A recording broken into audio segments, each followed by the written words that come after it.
ما لقيتش النهارده اجمل ولا ألذ من الوصفه الشتويه الجميله دي. اول ما الجو برد جريت جري وعملتها، واللي متابع صفحتي كويس عارف ان انا مش بحب القلقاس غير بالطريقه دي. الجو برد جدا زي ما قلت لكم كده، عايز حاجه تدفي، والقلقاس اليومين دول في السوق كتير جدا وحلو اللهم بارك. وانا اعز قوي الخضار لما يكون طازه ومش تفريزات. جبت كميه القلقاس اللي كانت قدامكم دي، ويا دوب قشرت واحده بس عشان ما اطولش عليكم. وفي البدايه انا غسلته.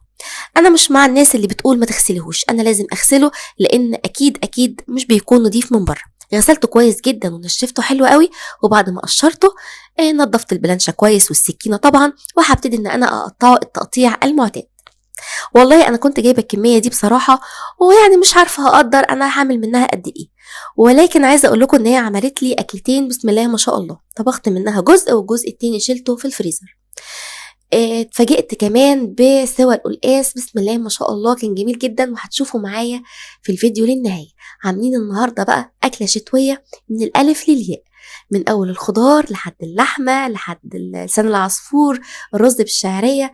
اللي وصل لهنا لايك وشير وتعليقاتكم الجميلة، وياريت نصلي على الرسول عليه أفضل الصلاة والسلام في التعليقات. وشكرا على كل كلامكم الجميل، بجد بحبكم قوي. هنا كنت خلاص قطعت مكعبات حلوة كده زي ما انتوا شايفين. كان في قلقاسة كبيرة خليتها في طبق لوحدها، وهشيلها في كيس تاني علشان اكيد السوا بتاعها يكون مختلف، والاتنين الصغنطوطين انا هطبخهم. وطبعا انا جايباه من حد ثقة قال لي ان هو هيستوي وهيبقى حلو قوي. تيجوا بقى نعمل شوية لحمة كده وشوية شوربة، مفيش بعد كده. صدقيني هتشربي احلى شوربة، وهتعتمدي دايما الطريقة دي.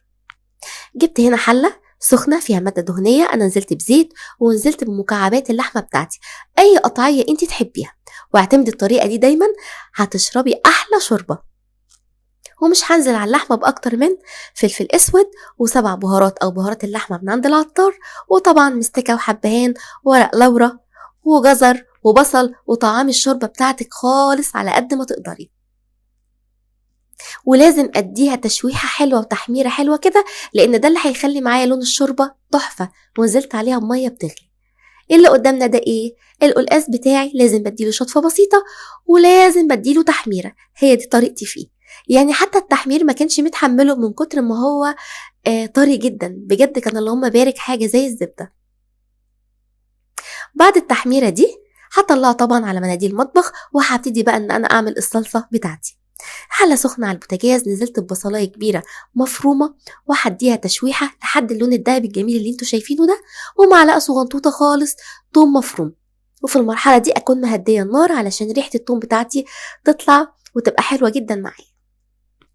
هنا كنت عاملة عصير طماطم ومصفياه، نزلت بيه طبعا على البصل مع التوم، ويدوب شوية ملح مع شوية سكر علشان تعادل الحموضة. شوية بقى كده معايا الصلصة كانت خلاص اتسبكت اللهم بارك، وكمان كل كمية القلقاس كانت اتحمرت. نزلت بالبهارات فلفل اسود كمون شوية بابريكا، وهنزل بكل كمية القلقاس اللي اخدت معايا التحميرة دي. انتوا اكيد ملاحظين ان هو مش مستحمل حتى التحمير. بقيلي هنا ايه؟ دي بقى طريقتي في القلقاس. انا هعمله دلوقتي طشة مميزة جدا اروع ما يكون. في طاسة سخنة فيها زيت، نزلت بمعلقة محترمة من الثوم المفروم، وهنزل بكمية كويسة جدا من الكزبرة الخضراء. انا مش بعمله بسلق، وطبعا هي اذواق. وهبتدي بقى اشوح فيه خالص لحد ما ينزل لي كل السوائل اللي فيه، وتبتدي كده تاخد تحميرة حلوة معايا.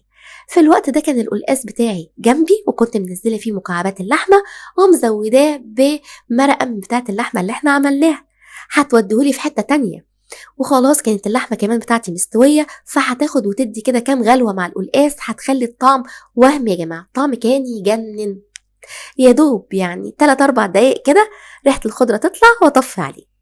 يلا بينا بقى نعمل كده شوية لسان عصفور بالليمون يدفونا ويدفوا أولادنا في الجو ده. أولادي يحبوا جدا لسان العصفور اللي على شكل الحروف ده.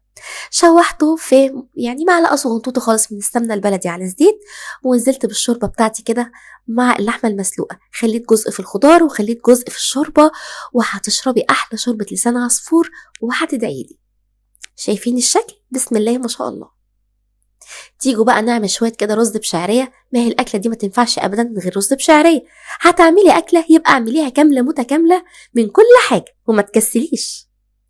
برضو معلقة حلوة كده من السمنة البلدي، أنا أحب السمنة البلدي جدا على الرز اللي بشعرية، وكمان في تحمير لسان العصفور، جربوها وهتعجبكم قوي. وصلها لي بقى للون الذهبي الجميل المميز ده، ما تخليهاش فاتحة، وانزلي عليها بالرز، ومهم جدا تديهم كده تشويحة مع بعض، يعني كل حاجة تبقى في الحلة كده سخنة، وهنزل عليهم بمية سخنة من الكتل مع شوية ملح. أنا مش هكون عايزة أكتر من كده، وكولي أحلى رز بالشعرية واعتمديه لو عندك عزومة. زي ما قلتلك الرز بالشعرية بينفع مع أي حاجة، بيليق مع أي حاجة، وهو دايما بيكون كده ملك السفرة. كده خلاص خلصنا، وخلاص هنغرف الأكل بتاعنا. شايفين معاه القلقاس دايب وسايح مع مكعبات اللحمة، ما اقولكوش كمان على الطشة اللي حطيناها عليه، الريحة وهم وتجنن. يا ريت يا ريت تجربوها بطريقتي، واللي كان بياكلوا بطريقة تانية بس جربوا الطريقة دي على ضمانتي. ومعانا هنا خلاص الرز بشعرية مع شوية لسان عصفور، بحسها أكلة جميلة كلها دفى وكلها طيبة، زي أكل أمهاتنا دايما، زي دايما ما بقولكوا. ويا ريت يا ريت كل اللي يجرب وصفة يبعت لي على العام أو على الخاص. وبحبكم جدا، ومستنية متابعتكم على صفحتي، ومستنية دعوة لأصدقائكم، وعلى صفحة اليوتيوب وعلى التيك توك، والرابط موجود في أعلى صفحة الفيس. بحبكم جدا يا أجمل إخوات ومتابعين في الدنيا، واشوفكم في فيديو جديد، والسلام عليكم.